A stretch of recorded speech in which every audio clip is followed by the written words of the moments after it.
Hey guys, welcome back to our YouTube channel Financeable. Today, in this video, let's learn about how to get enrolled in Santander Bank online banking. So let's get started. At first, let's get into any browser and search for Santander Bank and click on this first website over here.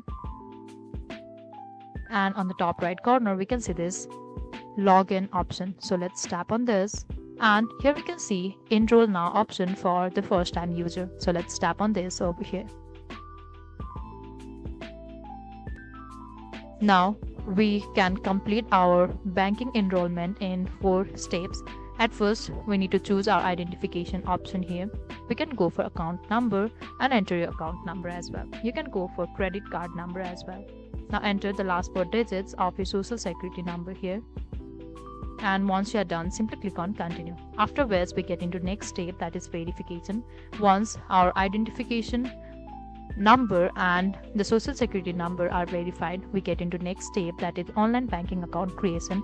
After which we can finally successfully create online banking enrollment. So that is all we can do to get enrolled in Santander Bank online banking. I hope you like the video. Please do like and subscribe. Thanks for watching.